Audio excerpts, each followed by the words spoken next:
Hello guys, நீங்க பார்க்குறது Tamil anime and நான் தான் உங்க சென்பாய்.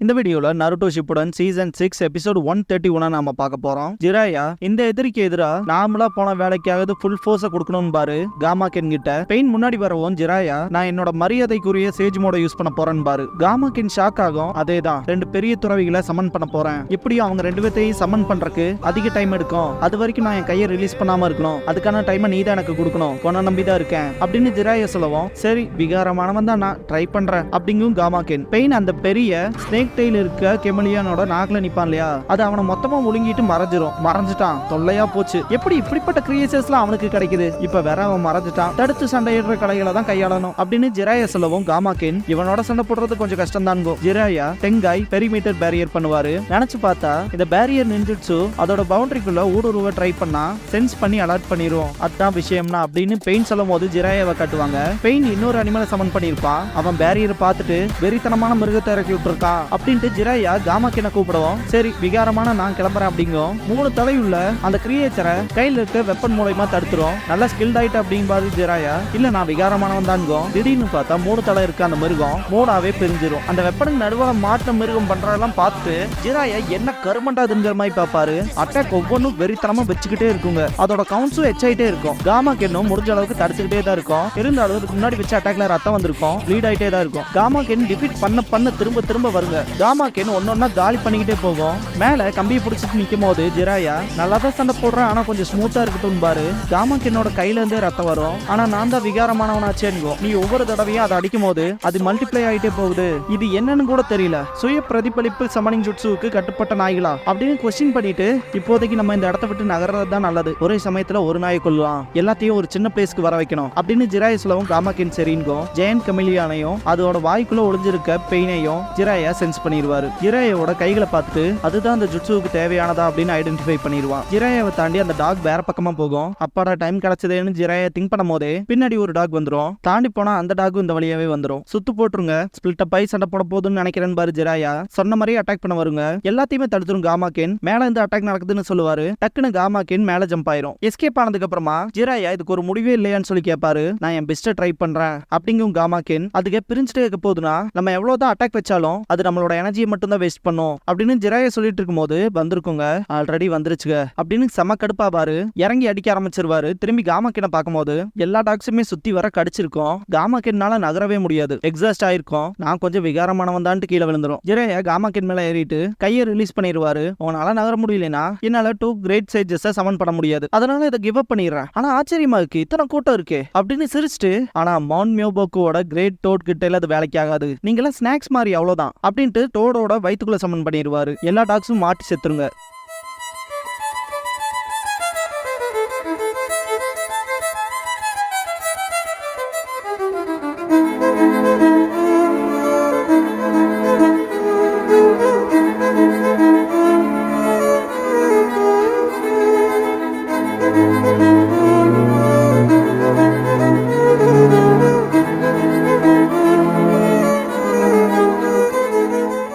ஓப்பனிங் சாங் முடிஞ்சதுக்கு அப்புறமா ஹானர்ட் சேஜ் மோட் அப்படிங்கிற இந்த எபிசோடோட டைட்டில் போட்டு ஸ்டார்ட் பண்றாங்க.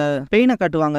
டாக்ஸோட சேர்ந்து அவரோட பிரசன்ஸும் இல்ல. எஸ்கேப் ஆயிட்டான் போலன்னு சொல்லிட்டு இருக்கும் போதே நல்லா எஸ்கேப் ஆகல அப்படின்பாரு. திரும்பி பார்த்தா மேல இருப்பாரு. நாகட்டோ இந்த விஷயத்துல நீ பொடியும் தான், அட்டாக் வைக்கிறக்கனே வந்து மாட்டிருக்கே அப்படின்னு ஜிராயா சொல்லவும், காமாகென் அந்த கேமலியனோட கழுத்தை சேர்த்து பிடிச்சிரும். டிசப்பியர் ஆயிரும். அதுவும் ஷேடோ குளோனான்ட்டு ஷாக் ஆவாரு. பெயின் அது மட்டும் கிடையாது, சமனிங் ஜுட்ஸும் சேர்ந்துதான் பார்த்தா வினோதமான பறவை பேக் சைட்ல இருந்து அட்டாக் பண்ண வரும். செம கடுப்பாவாரு ஜிராயா. இது நல்லதுக்கே இல்லைன்னு கையை ரிலீஸ் பண்ண வரும்போது காமாகென் அந்த அட்டாக்கை தடுக்கிறதுக்கு ட்ரை பண்ணோம். இருந்தாலுமே அடிபட்டு பறந்து போய் விழுந்துடும். ஜிராயா காமாகென்னு கத்துவாரு. அந்த பறவை ஜிராயாவை அட்டாக் பண்ண வரவும் தலதெறிக்க ஓடுவாரு. Giant drill beaked bird green egg பாம்ஸை போட்டு போகும். அந்த அட்டாக்ல இருந்துமே எஸ்கேப் ஆகி ஓடுவாரு ஜிராயா. விடாம அந்த பறவை துரத்துக்கிட்டே வந்து அந்த கிரீன் எக் பாம்ஸை போட்டுக்கிட்டே இருக்கும். அதுல இருந்து எஸ்கேப் ஆயிருவாரு. இந்த பறவை கிட்ட இருந்து தப்பிக்க அந்த பறவை பூர முடியாத இடத்துக்குள்ள பூந்துருவாரு. அந்த பறவை ஜிராயா எங்க எக்ஸிட் ஆவாரோ அந்த பிளேஸ்க்கு போகும். ஜிராயா மாட்டிக்கிட்டாருன்னு நினைக்கும் போது அது பார்த்தா ஷேடோ குளோனா இருக்கும். பேக் சைட்ல இருந்து 5 ஸ்டைல் யூஸ் பண்ணி ஜிராயா அந்த பறவையோட கதையை முடிச்சிருவாரு. முடிச்சிருவாரு. ஜிராயா நான் அதோட கதையை முடிச்சிட்டேன்னு சிரிச்சிட்டு இருக்கும்போது பேக் சைட்ல இருந்து சம்மனிங் ஆகும். என்னடா அது ஒண்ணுக்கு அடுத்து இன்னொன்னு வந்துகிட்டே இருக்குதேன்னு பாப்பாரு ஜிராயா. ஜெயண்ட் ரைனோ வந்திருக்கும். இதை இப்ப முடிக்க முடியாது, ஆனா அது வேற வந்துகிட்டு இருக்கே அப்படின்ட்டு ஜிராயா எஸ்கேப் ஆவாரு. ரைனோ செம்ம ஃபாஸ்டா வரும். என்னடா இவ்வளவு வேகமா வருதுன்னு பாக்குறக்குள்ள அட்டாக் வைக்க வந்திருக்கோம். ஜிராயாவை கண்ண மூடி நிப்பாரு. அட்டாக் ஸ்டாப் ஆயிருக்கும். என்னடான்னு பார்த்தா காமாக்கின் தடுத்துருக்கோம். சாரி நான் ரொம்ப லேட் பண்றேன் அப்படின்னு ஜிராயா. அவரோட கையில வெளிச்சம் தெரியுதா? ரைனோ கூட இருந்தது பாத்தீங்கன்னா ஜிராயாவோட க்ளோனா தான் இருக்கும். காமாக்கின் செம்ம டயர்டா இருக்கும். ஜிராயா முதல்ல இதெல்லாம் பண்றவனை அட்டாக் பண்ணி ஆகணும், அதுக்கு முதல்ல நான் அவனை பார்க்கணுமே அப்படின்ட்டு ஜிராயா காமாக்கின் கிட்ட இங்க நடக்கிற விஷயங்கள்லாம் உங்களுக்கு ஸ்ட்ரேஞ்சா ஃபீல் ஆகலையான்னு சொல்லி கேட்பாரு. காமாக்கின் எனக்கு தெரியல, நான் கொஞ்சம் விகாரமானவனால எனக்கு அது புரியாது அப்படின்னு காமாக்கின் சொல்லவும் ஜிராயா மனசுக்குள்ள சேஜ் ஆஃப் சிக்ஸ் பேட்ஸோட அதே கண்கள் தான் அவனுக்கு இருக்கு. நான் சொல்லி கொடுத்த ஜுட்சுலாம் மாஸ்டர் பண்ணதுன்னு மட்டும் இல்லாம சக்கரா நேச்சர் 6 இருக்குன்னா அந்த 6 எபிலிட்டியுமே பண்ணி காமிச்சான். இதை வெறும் ஒருத்த மட்டும் பண்றான்ங்கிறது யாருமே கேள்விப்படாத ஒண்ணு. எல்லா முக்கியமான நெஞ்சுட்சுவும் அவனுக்கு தெரியும். எல்லாத்தையுமே 10 வயசுலயே அவன் மாஸ்டர் பண்ணிட்டான். ஆனா ஏன் எதுக்காக அவன் சமனிங் ஜுட்சு மட்டுமே பண்ணிக்கிட்டு இருக்கான்? எனக்கு எதிரா நான் நேரடியாக முதற்கு இது இருக்குன்னு நினைக்கிறானா அப்படின்ட்டு கடுப்பாவாரு. ஜெயண்ட் டாக்ஸ் அட்டாக் பண்ண வரும். ஜிராயா காமாக்கின் கிட்ட போதுமான அளவு எனக்கு ஹெல்ப் பண்ணிட்டீங்க, மிச்சத்தை நான் பாத்துக்கிறேன், வீட்டுக்கு போங்கன்றவாரு. நன்றி சொல்லிட்டு கிளம்பிரு காமாக்கின். ஹாக்ஸ் டைரக்டா ஜிராயா மேல ஹிட் வச்சிருக்கோம். செவுத்து உடச்சிட்டு போவாங்க. பெயின் கதை முடிஞ்சிருச்சாங்க மாதிரி பாப்பா. திடீர்னு பார்த்தா ஹாக்ஸ் டிஃபீட் ஆகி பறந்து வந்து மறைஞ்சு போயிடும். டக்குன்னு ஒரு நிமிஷத்துக்கு சைலண்டா இருக்கும்.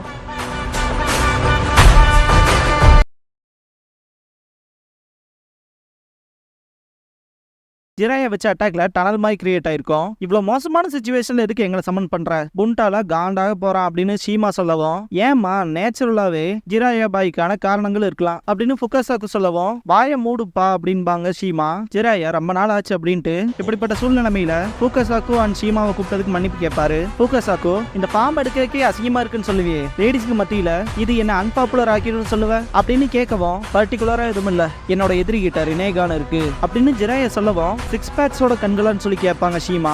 நிஜமாலுமே ஒருத்தர் இருக்கானா அப்படின்னா கரெக்டான சாய்ஸை தான் எடுத்திருக்கு அப்படின்னு ஃபுகாசாக்கு. 3 பேரும் வெளியே வருவாங்க. பார்க்கவே கொலை மாசா இருக்கும்.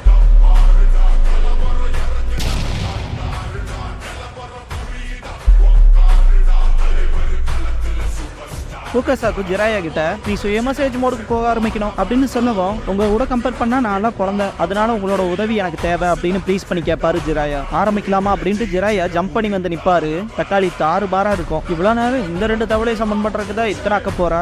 இல்ல சென்சேவுமே கொஞ்சம் மாறி இருக்காரு. ஒரோச்சி மாறுவோ ஜிராயாவோ ஒவ்வொரு சனினுக்கும் ஒவ்வொரு தனித்துவமான சக்திகள் இருக்கு அப்படின்னு திங்க் பண்ணுவான் பெயின். ஃபுகாசாக்கு ஜிராயா கிட்ட 6 பேட்ஸோட கண்கள் இருக்கவன் எங்கன்னு சொல்லி கேட்பாரு. ஷீமா வயசானால கண்ணும் தெரியாம போச்சான்பாங்க. ஜிராயா அதெல்லாம் ஒண்ணும் இல்ல, அவன் சமன் பண்ற கிரியேச்சருக்குள்ளேயே அவனே மறைஞ்சிருக்கான், அது தன்னைத்தானே மறைச்சிருக்கு. எது பச்சோந்தி பாரியன்னு சொல்லி கேட்பாங்க. ப்ராப் பேரியரா அமைச்சிருக்கேன், அவனை என்னால டிடெக்ட் பண்ண முடியும் பாரு. அதெல்லாம் வேலைக்கே ஆகாது, கிரியேச்சர் டிடெக்ஷன் ஜுட்சு மூலமா வெளியே எழுப்போம் அப்படின்ட்டு ஷீமா சீல் ஃபார்ம் பண்ணும் போது ரொம்ப எக்ஸைட் ஆகாதமா, எச்சா சுருக்கம் தான் வரும் அப்படின்னு ஃபுகாசாக்கு சொல்லும் போது, பாய மூடுப்பா அப்படின்பாங்க ஷீமா. ஃபுகாசாக்கு எங்களை சமன் பண்ணி இவனோட சண்டை போடுற அளவுக்கு என்ன ஆச்சுன்னு சொல்லி கேட்கவும், அவன் என்னோட ஸ்டூடெண்ட் பாரு ஜிராயா, இதை பத்தில என்கிட்ட ஒரு வார்த்தை கூட சொல்லல அப்படின்னா அவன் தானான்னு சொல்லி கேட்பாரு. அவனே தான் பாரு ஜிராயா. காமா மாரு ஜிராயாவை சமன் பண்ணிருப்பாரு. ஃபுகாசாக்கு உன்னை பத்தி அவர் கண்டது கனவு மட்டும் கிடையாது, தீர்க்க தரிசனமும் தான், அது உனக்கே தெரியுமே, அதனால நல்ல கவனமா கேட்டுக்க அப்படிங்கவும் ஜிராயா சரின்னு இருப்பாரு. காமா மாரு அவரோட கனவுல கண்ட விஷயங்களை சொல்லுவாரு. நீ வக்கரம் முடிச்சவனா இருப்ப, சீக்கிரமே பெரிய ஷினோபியாவ, உனக்குன்னு ஒரு மாணவன் வருவான், அந்த மாணவன் ஷினோபி வேல்லியே பெரிய மாற்றத்தை கொண்டு வர போற ஷினோபியா இருப்பான், அந்த விஷயங்களை தான் கனவுல நான் பார்த்தேன் அப்படின்னு காமா மாரு சொல்லவும், பெரிய மாற்றமான்னு சொல்லி கேட்டிருப்பாரு ஜிராயா. இந்த உலகமே கண்டிராத அளவுக்கான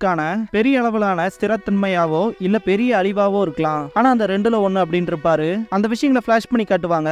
த சைல்ட் ஆஃப் ப்ராஃபஸியா, அப்புறம் ஏன் சண்டை போடுறேன்னு சொல்லி கேட்பாங்க ஷீமா. ஜிராயா பார்க்க போனா அவன் நல்ல பாதையில வளரல, அதுன்னு மட்டும் இல்லாம இவங்க செத்துட்டாங்கிற நியூஸ் தான் எனக்கு வந்து சேர்ந்துச்சு, அதனாலயே அவனா இருக்க வாய்ப்பில்லைங்கிற எண்ணத்துக்கு வந்தேன் அப்படின்னு சொல்லவும், ஃபுகாசாக்கு அதான் விஷயம்னா அவன் நல்ல பாதையில போகலினா அவனை கொன்னுதான் ஆகணும் பாரு. ஷீமா அப்படின்னா தீர்க்க தரிசனம்னு அந்த பெருசையே கதையை கட்டி விட்டுருச்சோ, கவலைப்பட வேணாம் அப்படின்ட்டு கிரியேச்சர் டிடெக்ஷன் ஜுட்சு பண்ணுவாங்க. கண்டுபிடிச்சிட்டு அட்டாக் வைக்க போகும்போது இவ்வளவு வேகமான்னு சொல்லி ஷாக் ஆயிருப்பான் பெயினே. ஜெயண்ட் ஸ்னேக் டெயில்டு கெமிலியான புடிச்சிருவாங்க. அதுக்கப்புறமா அரிப்பு வர மாதிரியான கெமிக்கலா ரிலீஸ் பண்ணிடுவாங்க. ஷீமா இதை வாங்கிக்கன்பாங்க. வெறித்தனமான அட்டாக் விழுந்திருக்கும். ஃபுகாசாக்குவை கூப்பிடவும் சரின்ட்டு ஃபைட்டிங் டங் ஸ்லாஷ் பண்ணுவாரு. 2 வெட்டிரும், பயங்கரமா பிளட் வரும், அந்த ரத்த கரைகள் மறைய ஆரம்பிக்கும். ஷீமா அதான் ரெனேகானா, இது புராணத்துல சொன்ன மாதிரியே தான் இருக்கு இல்லையான்னு சொல்லி ஷீமா கேட்பாங்க. பெயினை பார்த்துட்டு ஃபுகாசாக்கு என்ன கேவலமான கண்கள், இவன்லாம் சைல்ட் ஆஃப் ப்ராஃபஸிங்கிறத என்னால நம்ப முடியலன்னு நீ தான் அந்த புரட்சியாளனை வழி நடத்தணும், ரொம்பவுமே கிரிட்டிக்கலான முடிவு எடுக்க வேண்டிய நிலைமைக்கு நீ தள்ளப்படுற நாள் வரும் அப்படின்னு காமாமாரு சொல்லியிருப்பார் இல்லையா.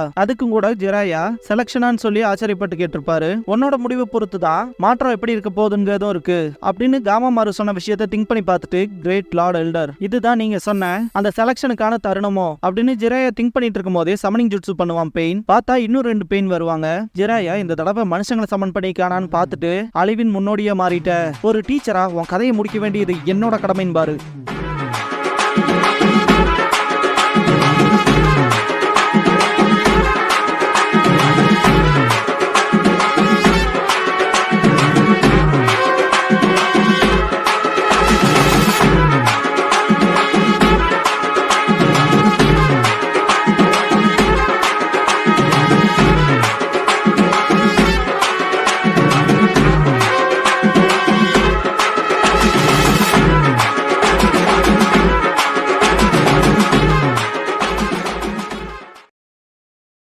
க்ளோசிங் சாங் முடிஞ்சதுக்கு அப்புறமா in attendance the 6 paths of Pain அப்படிங்கிற எபிசோட தான் நீங்க அடுத்து பார்க்க போறீங்கன்னு பாரு ஜிராயா.